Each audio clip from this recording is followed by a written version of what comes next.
할렐루야. 하나님께 모든 영광 올려드립니다. 우리 성도님들 한 주간도 평안하셨습니까? 요 며칠 동안에 그리고 또 한 주간 장맛비로 폭우로 많은 우리를 힘들게 하고 있습니다. 그러나 세상이 아무리 우리를 힘들게 할지라도 우리에게는 우리 하나님께서 우리와 함께 하시기 때문에 우리는 늘 기쁘고 즐겁고 행복합니다. 오늘 이 영상을 보시는 모든 분들이 이 말씀으로 천국의 사람들이 다 되시기를 주님의 이름으로 축원합니다. 축원합니다. 네, 하나님께서 오늘 우리에게 주신 말씀은 창세기 1장 30절의 말씀입니다. 또 땅의 모든 짐승과 공중의 모든 새와 생명이 있어 땅에 기는 모든 것에게는 내가 모든 풀을 식물로 주노라 하시니 그대로 되니라. 아멘. 네, 오늘도 지난주에 이어서 하나님이 보시기에 좋았더라 라는 제목으로 그 67번째 시간을 저와 여러분이 함께 은혜 나누기를 원합니다. 우리들은 지금 창세기 1장 28절로 30절의 이 말씀을 중심으로 육축과 사람과의 관계성에 대해서 살펴보고 있습니다. 근데 창세기 1장에 보면은 하나님께서 창조하신 네페시 하야가 있는가 하면은 만드신 네페시 하야가 있습니다. 또 네페시 하야 중에서 땅에 있는 네페시 하야, 물에 있는 네페시 하야, 그리고 하늘에 있는 네페시 하야로 나누어지는데요. 우리가 지금 살펴보고 있는 것은 하나님께서 창조하신 또는 만드신 네페시 하야 중에서 짐승 곧 베헤마가 있습니다. 이 베헤마를 만든 사람들에게는 다스리라고 이렇게 말씀을 하셨고, 창조하신 사람들에게는 베헤마, 짐승, 이 육축이 다스리라는 말씀이 없습니다. 그런가 하면은 1장 30절에 보면은 네페시 하야들에게 식물로 주는 것이 있는데, 이 식물로 주는 것들 중에서 보면은 땅의 짐승, 공중의 새, 기는 것은 있는데 육축은 빠져 있습니다. 그러면은 이 육축은 어떤 때에 다스림에서 제외되었고 또 식물에서 왜 빠졌느냐, 이 관계성을 성경을 통해서 우리들이 지금 살펴보고 있습니다. 지난주에 이어서 우리가 쭉 살펴본 것 중에서 전도서 3장 18절로 21절의 말씀을 보면은 내가 심중에 이르기를 인생의 일에 대하여 이랬는데, 이 인생애가 누군가 하면 아담의 아들입니다. 사람의 아들입니다. 아담의 아들에 대하여 하나님이 저희를 시험하시리니 저희로 자기가 짐승보다, 이 짐승이 베헤마니까 육축보다 다름이 없는 줄을 깨닫게 하려 하심이라 하였노라. 인생에게 임하는 일이 짐승에게도 임하나니 이 둘에게 임하는 일이라. 무슨 말입니까? 인생에게 임하는 일이나 짐승에게 임하는 일이 일반이 다 똑같다라는 말씀입니다. 다 동일한 호흡이 있어서, 자, 여기서 이 호흡이라고 번역이 된 단어가 루하흐입니다. 루하흐를 호흡이라고 번역을 한가 하면은 목숨 또는 혼 또는 영, 이렇게 번역할 수 있는 단어인 것입니다. 다 동일한 호흡이 있어서 이에 죽음같이 저도 죽으니, 인생의 죽음같이 베헤마도 죽으니, 사람이 짐승보다 뛰어남이 없으면 모든 것이 헛되미로다. 다 흙으로 그랬습니다. 흙으로. 여기에서 흙이라고 번역이 된 단어가 민하 아다마로 되어 있습니다. 그런데 창세기 1장 29절에서 하나님이 짐승을 만드실 때에는 이 하 아파르로 만든 것이 아니고 하 아다마로 만드셨습니다. 근데 여기서 왜 하 아파르로 했을까 라고 제가 한번 생각을 해보니까, 짐승하고 이 사람하고 똑같다라는 것을 강조하기 위해서 하 아다마로 말씀하시지 않고 하 아파르로 말씀했지 않는가, 이렇게 생각을 해보는 겁니다. 짐승은 하나님이 만드실 때 하 아다마로 만드셨습니다. 근데 여기서는 민하 아파르로 되어 있다고 만들었다고 말씀을 하고 있습니다.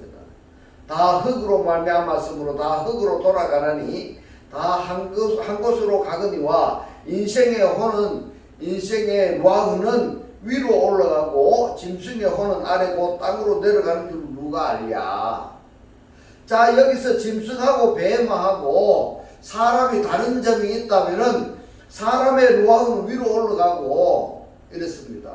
위로 올라갔다라는 것은 승천했다 이런 표현이 되는 겁니다.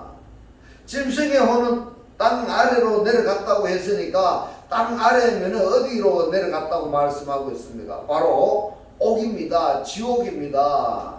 그래서 사람과 짐승은 가는 데가 다른 겁니다. 이번에는 에레미야서 27장 5절의 말씀을 봅니다. 나는 내 큰 능과 나의 든 팔로 땅과 이렇게 했는데 이 땅이 하아레츠입니다. 왜 이 단어를 강조한가 하면은 땅이라고 번역할 수 있는 단어가 아레츠가 있는가 하면은 아다마가 있는가 하면은 아파르가 있기 때문에 그렇습니다. 땅과 그 위에 있는 사람과 짐승들을 만들고 했습니다. 아샤입니다. 만든 것이 아샤입니다. 만들고 나의 소견에 오른 대로 땅을 사람에게 주었노라. 사람에게 주었다 이렇게 말씀합니다. 자, 짐승도 만들고 사람도 만드셨는데 이 땅을 사람에게는 주셨지만 짐승에게는 안 주셨습니다. 왜 짐승에게 안 주셨을까? 다른 때에는 말입니다. 안식도 짐승, 베헤마하고 함께 동참하고 또 짐승하고 사람하고 구별하지 아니하신 하나님께서 꼭 결정적인 이 부분에서는 구분해서 말씀을 하시는 것을 우리가 발견할 수가 있습니다. 한글 성경에서는 이걸 볼 수가 없어요. 원문에서만 볼 수가 있는 겁니다. 그래서 이 원문을 통해서 하나님께서 우리에게 주시고자 하는 이 말씀의 뜻을 우리가 알아야 되는 것입니다. 그래서 저는 여러분들께 권합니다. 이 말씀을 구독을 누르시고 반복해서 보셔서 여러분들이 깨달아질 때까지 보시기를 권해드리는 겁니다. 어떻든 이 땅을 하나님께서 사람도 만드셨고 짐승도 만드셨지만은 사람에게만 땅을 주셨다라고 말씀을 하고 있습니다. 땅이라고 하니까 이 밟고 다니는 이 땅을 이야기하는 것이 아닌 겁니다. 말씀을 깊이 있게 들으시기를 주의 이름으로 축원합니다. 에레미야서 31장 27절로 28절의 말씀을 봅니다. 여호와께서 가라사대 보라 내가 사람의 씨 이랬습니다. 사람의 씨가 뭔가 하면 제라 아담입니다. 제라 아담. 이것이 제라가 뭔가 하면 씨라고도 되어 있지만 족속도 되고 아들도 되는 겁니다. 사람의 씨와 짐승의 씨를 이스라엘 집과 유다 집에 뿌릴 날이 이르니라 이랬습니다. 왜 이 말씀을 하셨을까? 우리가 하나님의 이 말씀을 읽을 때에 깊이 이 생각을 하셔야 됩니다. 하나님께서 왜 이 말씀을 하셨을까? 28절에 보면은 내가 경성하여 이랬습니다. 경계하여 그들을 뽑으며 이랬습니다. 누구를요? 누구를 뽑는다고 합니까? 이스라엘과 유다입니다. 회파하며 정복하며 멸하며 곤란케 하는 것 같이 경성하여 그들을 세우며 심으리라 여호와의 말이니라 이랬습니다. 왜 이스라엘 집과 유다 집을 하나님께서 함께 회파하셨을 때는 언제이고 멸하셨을 때는 언제이고 또 이스라엘 집과 유다 집에 씨를 뿌리시면서 그들을 세울 때는 무엇이냐 이 말입니다. 여러분 이상하지 아니하십니까? 그래 한글의 성경을 봐가지고는 이걸 다 뜻을 이해할 수가 없는 겁니다. 그리고 왜 여기서 이스라엘하고 유다하고 나눠서 말씀을 하셨느냐? 이 관계는 남유다와 북이스라엘로 나라가 나눠져 버렸는 겁니다. 어디서 나눠졌는가 하면은 솔로몬 왕 때. 그러니까 여기서 이스라엘과 유다 할 때는 남유다와 북이스라엘로 나눠서 생각하시면 되겠습니다. 에레미야서 33장 10절의 말씀을 봅니다. 나 여호와가 이같이 말하노라. 너희가 가르쳐 말하기를 황폐하여 사람도 없고 짐승도 없다 하던 여기 곧 황폐하여 사람도 없고 주민도 없고 짐승도 없던 유다 성읍들과 예루살렘 거리에서 즐거워하는 소리, 기뻐하는 소리, 신랑의 소리, 신부의 소리와 및 만군의 여호와께 감사하라. 여호와는 선하시니 그 인자심이 영원하다 하는 소리와 여호와의 집에 감사제를 드리는 자들의 소리가 다시 들리리니 이는 내가 이 땅에 포로로 돌아와서 처음과 같이 되게 할 것이니라. 여호와의 말이니라. 자, 이스라엘 백성들이 포로로 붙잡혀 가게 할 때에는 언제이고 다시 포로에서 해방되어 이스라엘 땅으로 돌아와서 감사 제사를 드린다. 여러분, 왜 이러한 사건이 반복해서 일어날까? 이걸 여러분들이 생각하셔야 됩니다. 왜 이럴까? 하나님께서 우리를 구원하셨는데 우리는 왜 세상으로 자꾸만 돌아가고 있느냐? 이걸 우리가 생각해 보셔야 됩니다. 에레미야서 33장 12절의 말씀을 봅니다. 나 만군의 여호와가 이같이 말하노라. 황폐하여 사람도 없고 짐승도 없던 이곳과 그 모든 성읍에 다시 목자의 거할 것이 있으리니 그 양 무리를 눕게 할 것이라. 눕게 할 것이라. 점점 이스라엘의 원리대로 회복이 되어 가는 겁니다. 에레미야서 33장 14절로 16절의 말씀을 봅니다. 나 여호와가 말하노라. 보라, 내가 이스라엘 집과 유다 집에 대하여 이런 선한 말을 성취할 날이 이르리라. 그날 그때에 내가 다윗에게 한 의로운 가지가 나게 하리니 이랬습니다. 한 의로운 삭이 나게 하리니 누굴까요, 여러분? 예수로 말미암아 그리스도까지인 겁니다. 그리스도까지인 겁니다. 그가 이 땅에 이랬습니다. 파레츠이니까 땅 속에 이렇게 되겠습니다. 땅 속에. 이 땅 속에, 그러면은 다른 성경에서는 뭐라고 되어 있는가 하니까 이 에레츠를 세상이라고 번역하기도 하고 있습니다. 세상이라고 번역을 한다면은 세상 안에 이렇게 되겠습니다. 세상 안에. 세상 안에 이 땅의 공평과 정의를 실행할 것이라. 세상 안에. 그 날에 유다가 구원을 얻겠고 예루살렘이 안전히 거할 것이며 그 성은 여호와 우리의 의라의 기름을 입으리라 이랬습니다. 자, 지금까지 사람과 육추 곧 짐승과의 관계성에 대해서 살펴봤는데요. 이 말씀을 정리하자면 이렇습니다. 이 목자들은 사람들입니다. 사람들입니다. 이 양무리도 사람들입니다. 사람들입니다. 그러면은 이 목자들과 양무리의 다른 점이 무엇일까? 다른 점이 무엇일까? 이걸 아셔야 됩니다. 목자는 곧 아브라함의 시계열인 겁니다. 창세기 1장 27절에 창조함을 받은 그 그룹에 속하는 겁니다. 그러면 이 양무리는 무엇일까? 이 양무리는 짐승입니다. 베헤마입니다. 베헤마입니다. 그러면 이 양떼들은 짐승들에게는 양식을 식물로 주시지 않았습니다. 왜 식물로 주시지 않았을까? 이 목자들이 구원받은 자들이 말입니다. 양떼들을, 짐승들을 양육하게 하시려고 식물을 안 주셨다 이 말입니다. 할렐루야.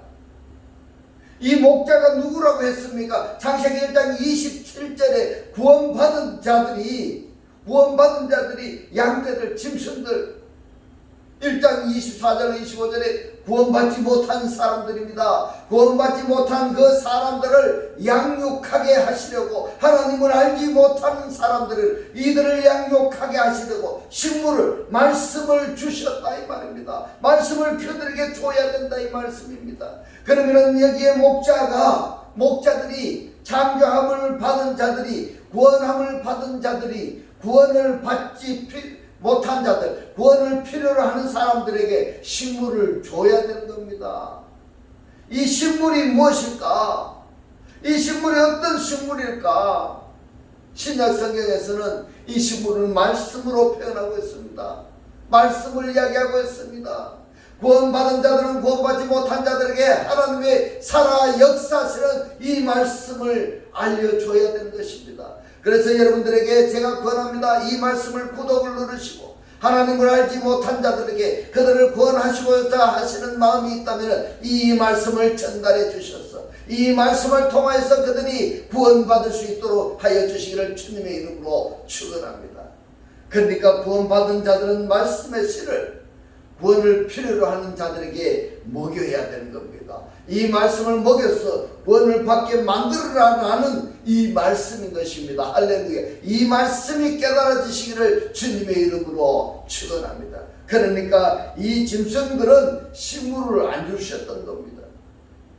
또 만들어진 사람에게는 이 육축 짐승을 다스리라고 이렇게 말씀을 하셨는데 창조되어진 사람에게는 이 짐승 육축을 다스리라고 말씀하시지 않은 이유도 바로 식물을 주신 이유하고 연결시켜서 여러분들이 생각하시면 되겠습니다. 그렇다면 여기까지 우리가 지금 말씀을 상고했는데 여기서 우리가 두 가지로 우리가 생각해 보아야 되는 겁니다. 나는 과연 구원받은 상태인지 내가 구원받은 상태인지 여러분들이 확인해 보셔야 됩니다. 그렇다고 한다면 나는 지금 양떼들에게 곧 구원을 필요로 하는 자들에게 그들이 필요로 하는 말씀을 내가 공급하고 있는지, 이걸 다르게 표현하자면 구원받은 자로서의 기능과 역할을 내가 충실히 이해하고 있는지 자증이 필요한 부분인 겁니다. 여러분들은 어떻습니까? 이 목자들과 양무리가 예레미야서 33장 12절에서 다시 목자에 그할 것이 있으리라 말씀을 하셨는가 하면은 그 양무리를 눕게 할 것이라 이렇게 말씀을 하셨는데 이 예언의 말씀이 신약 성경에서 어떻게 이루어지는가 하는 것을 지금부터 살펴보도록 하겠습니다. 창세기 1장은 구원의 예정론이기 때문에 외우다시피 해야 됩니다. 뿐만 아니라 여기에 등장하는 단어들을 세밀하게 관찰할 필요가 있는 것입니다. 그래야 모든 성경이 구원의 원리에 의해서 이루어지기 때문에 격가지로 미혹받지 않고 온전한 신앙생활을 할 수 있다, 이렇게 확신을 가집니다. 창세기 1장 29절로 30절의 말씀을 다시 보겠습니다. 하나님이 가라사대 내가 온 지면에 씨 맺는 모든 채소와 씨 가진 열매 맺는 모든 나무를 너에게 주노니 너의 식물이 되리라. 또 땅의 모든 짐승과 공중의 모든 새와 생명이 있어 땅에 기는 모든 것에게는 내가 모든 푸른 풀을 식물로 주노라 하시니 그대로 되리라. 1장 29절에서는 이 1장 29절에서 27절에서 창조되어진 사람들에게 씨 양식을 식물로 주셨고 1장 30절의 이 말씀은 짐승들, 육축들입니다. 이 육축들에게 푸른 풀을 주셨습니다. 그런데 이 푸른 풀은 사도 바울이 뭐라고 말씀을 하셨는가 하면 풀의 영광에 대해서 말씀을 하십니다. 풀은 마르고 꽃은 떨어지되 하나님의 말씀은 세세토록 있도다. 여러분, 제가 언어로 이렇게 강의 설교를 하다 보니까 이걸 듣는 사람들이, 처음 듣는 사람들은 말입니다, 이 단어가 어려운 거예요. 이 강의 설교가 어려운 겁니다. 어렵다고 이야기를 합니다. 어렵다는 것은 무엇을 뜻하는가 하면 내가 아직까지 말씀을 모르고 있다는 겁니다. 계속 반복해서 듣다 보면은 이 말씀의 원리가, 뜻이, 원어에서 하시는 말씀이 무엇인지를 깨달아질 수가 있는 것입니다. 여러분, 학교에도 처음 가면은 배우지 않은 말을 배울 때 어떻게 됩니까? 어렵지 않습니까? 산수를 하다가 수학을 하면은 어렵지 않습니까? 그러나 그 원리를 알고 깨닫고 반복해서 하다 보면은 쉽지 않습니까? 똑같습니다. 이 말씀도, 하나님의 이 살아 역사하시는 이 생명의 말씀도 처음에 들으면은 어렵게 생각이 들 수도 있습니다. 이해가 안 될 수도 있습니다. 그러나 말씀을 내가 모르기 때문에 어려운 겁니다. 그 어려운 것을 내가 알아들을 수 있을 때까지 반복해서 들어야 되는 겁니다. 그래서 이 말씀이 깨달아져야 되는 겁니다. 세상 사람들이 듣기 좋은, 세상 말로 귀에 듣기 좋은 소리로 하는 것이 아니라 하나님의 말씀으로 이 가슴에 이 말씀이 들어갈 수 있도록, 말씀을 우리가 영접할 수 있도록 하는 이 말씀이기 때문에 풀은 마르고 꽃은 떨어지되 하나님의 말씀은 세세토록 있도다. 이 풀은 말입니다. 하나님의 말씀을 가지지 않은 존재자들입니다. 그래서 이 풀의 꽃은 그들의 영광을 이야기하는 겁니다. 그러니까 여기서 푸른 풀을 식물로 주노라, 푸른 풀을 식물로 주노라 하는 이 말씀은 누군가 하면은 혈육에 속한 자들입니다. 영적으로 속한 자가 아니고 아직 혈육에 속해 있는 자들에게 푸른 풀을 주는 겁니다. 혈육에 속한 자들에게 뭐를 주셨다고 지금 말씀하고 있습니까? 푸른 풀을 식물로 주셨습니다. 구약 성경은 사람과 육축을 항상 동등하게 말씀을 하십니다. 사람이 있는 곳에 육축도 있고, 육축이 등장하면 사람도 따라 등장을 합니다. 사람이 안식하면 육축도 안식하고, 안식일 또는 안식년에 사람들이 땅의 소산을 먹었던 것처럼 육축들도 땅의 소산을 먹는다, 이렇게 말씀을 하셨습니다. 여러분, 이 구분을 꼭 기억하셔야 됩니다. 내가 교회에 다니고 있으면은 똑같이 안식일에도 똑같이 하나님의 말씀을 다 설교 말씀을 듣고 있습니다. 그러나 내가 영적으로 속해, 영에 속해 있는 사람인지 육에 속해 있는 사람인지 꼭 분별을 하셔야 되는 겁니다. 여기에 양식도 주시고 말씀의 성취된 것까지도 육축과 사람이 똑같습니다. 이렇게 사람과 육축이 불가분리의 관계성이 될 수밖에 없었던 것은 유대 민족들의 전통적인 생활 습관이었기 때문인 것입니다.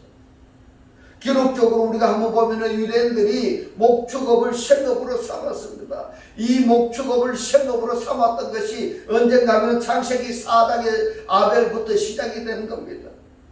이 아벨이 목축을 생업으로 삼던 그 이후부터 아브라함, 이삭, 야곱 등 대대로 목축을 생업으로 살아왔습니다. 위대한 다윗도 어려서는 목동이었습니다. 그래서 이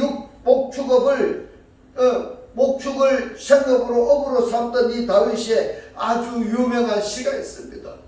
시편 23편 1절에서 다윗이 양떼를 갈무리하는 그 과정을 하나님께서는 우리들을 갈무리하는 것으로 비유해서 지금 말씀하고 있습니다. 그러니까 한글 성경, 번역 성경을 봐가지고 이 말씀을 어떻게 깨달아지시겠습니까? 깨달아질 수 있다면 정말 대단하고 훌륭하신 분입니다. 성경에 기록한 말씀이 보면은 시편 23편입니다. 아주 유명한 시입니다. 여호와는 나의 목자시니, 여호와는 나의 목자시니 내게 부족함이 없으리로다 라고 노래한 것입니다. 이제부터는 신약성경에서 주님은 땅과 양과 목자의 관계, 양들의 목자와 도적을 대조해서 말씀하고 있습니다. 양들의 목자와 도적을 여러분들 구분하셔야 됩니다. 내가 죽고 살 수 있는 일이기 때문에 구분하셔야 됩니다.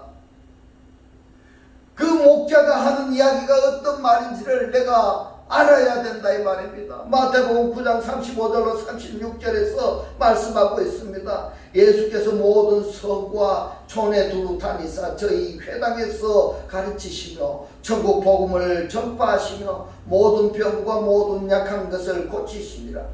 무리를 보시고 민망히 여기시니 이는 저희가 목자 없는 양과 같이 고생하며 유리함이라.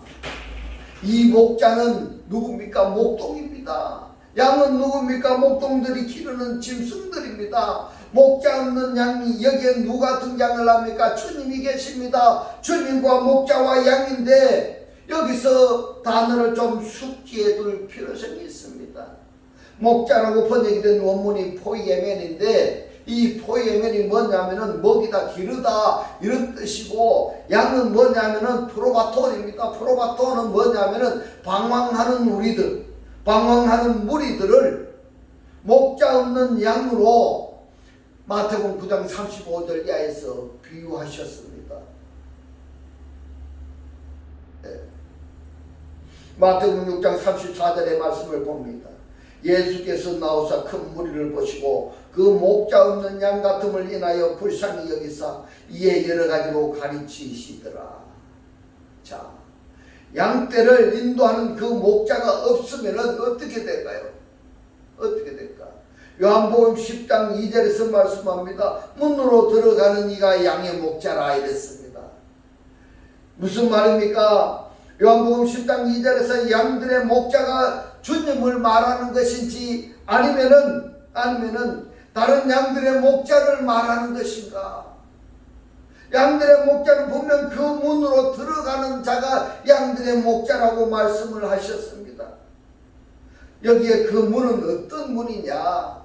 요한복음 10장 7절에서 말씀합니다. 나는 양의 문이라 이렇게 말씀하신 그 생명의 문인 겁니다. 그러면은 문으로 들어간다는 얘기는 어디로 들어간다는 이야기일까? 나는이라고 말씀하시는 바로 그 문입니다. 나는.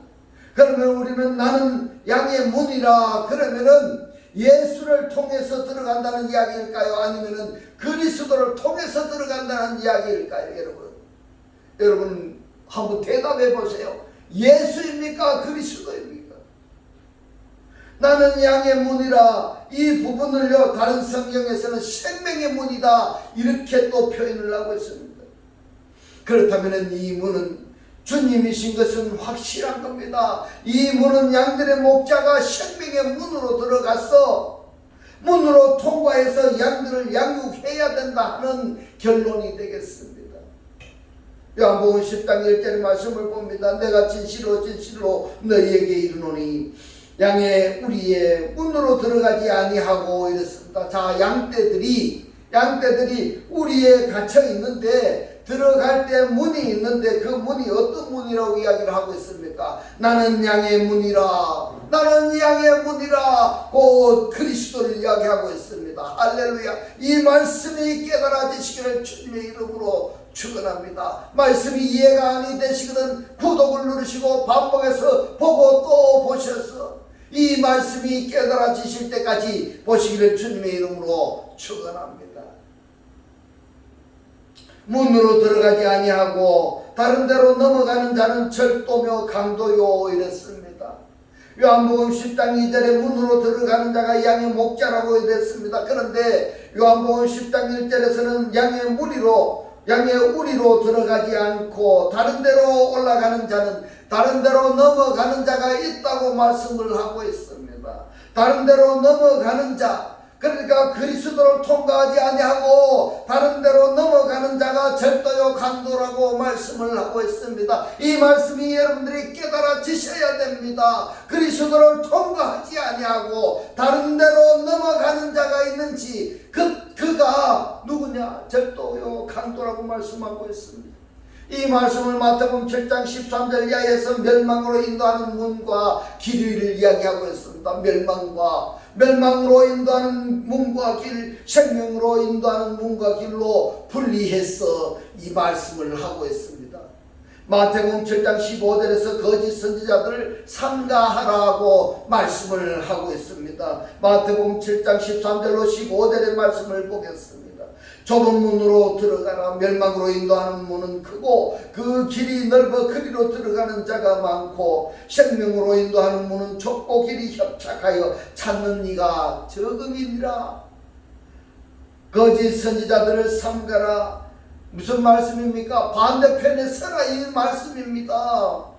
양의 옷을 입고 너희에게 나오나 이랬습니다. 여러분, 양들에게 둘러싸여져 나오나 이 말입니다. 왜 양의 옷을 입고 이렇게 표현했냐 하면은 우리가 옷을 입듯이 양들에 감싸여서 양들이 다 보호해주고 둘러싸여주고 중간에 목자가 있다는 말입니다. 지금 하나님께서는 양들 중간에 목자가 있어야 되는 것이 아니라 양들을 감싸고 있어야 되는 그가 바로 목자라고 이야기하고 있습니다. 여러분,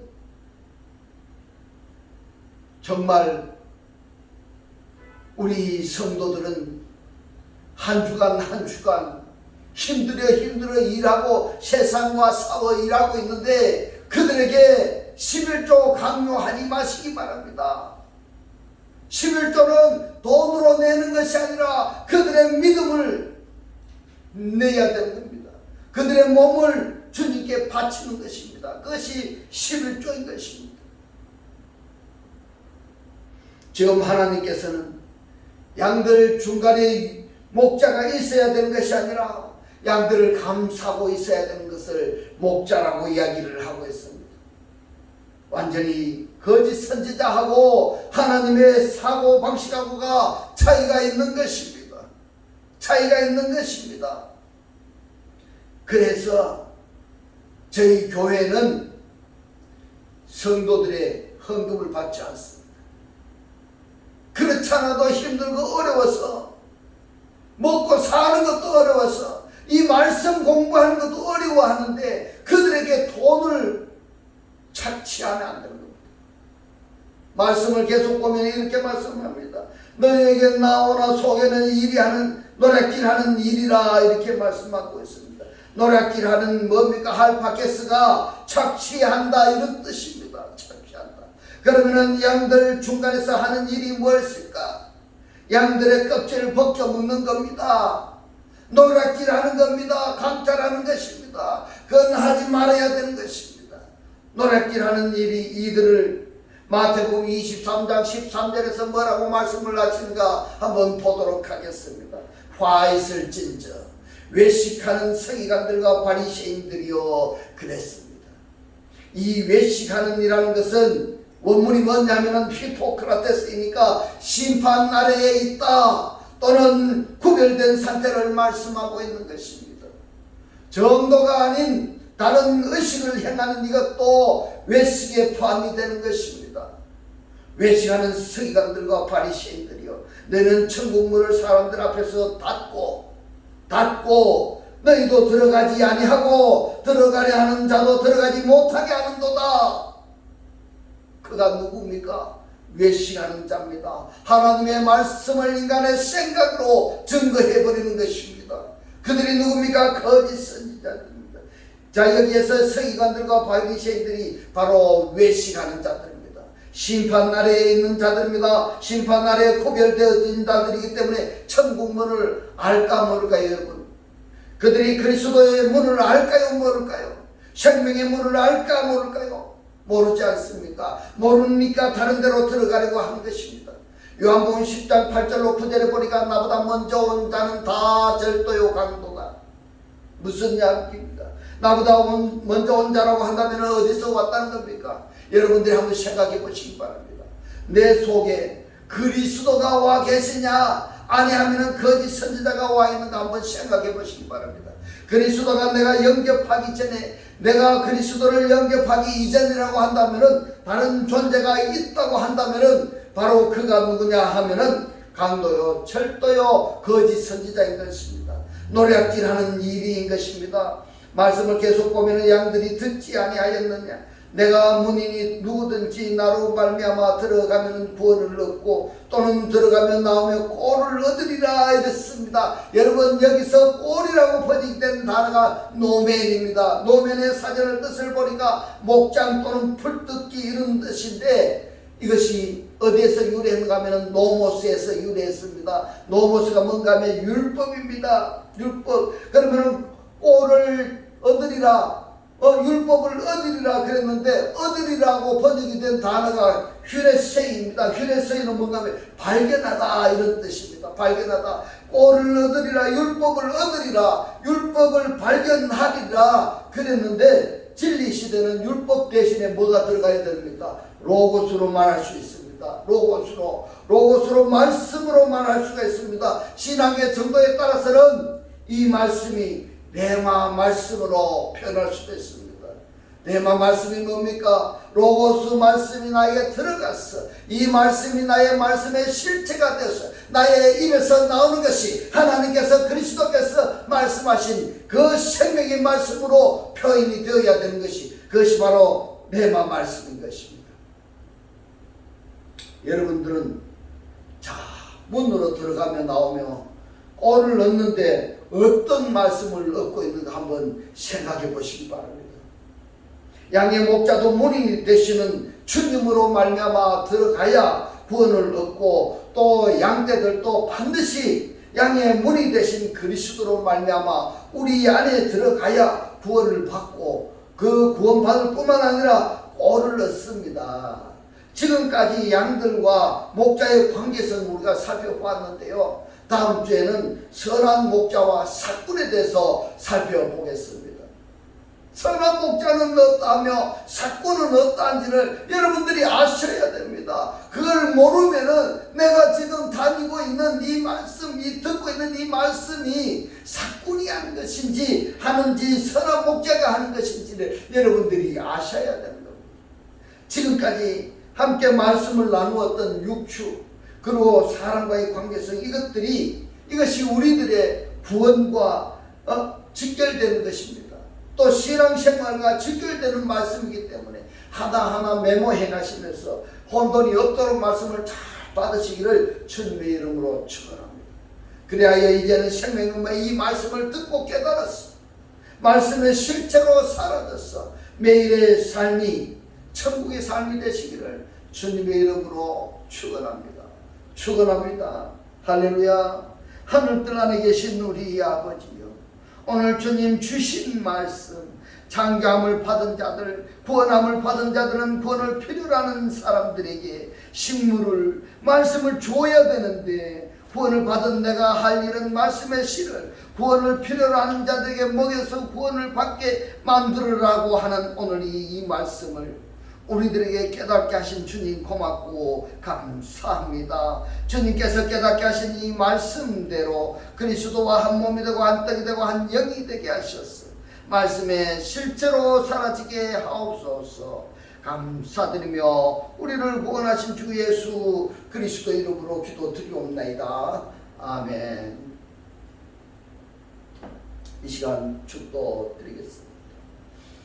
지금은 우리 주 예수 그리스도의 은혜와 하나님의 극진한 사랑과 성령의 감동, 감화, 교통하심이 하나님을 영접하여 그리스도와 하나 되기를 원하는 모든 성도들과 그 가족과 그 사업장과 직업과 모든 것에 지금으로부터 영원토록 함께 있을지어다. 아멘.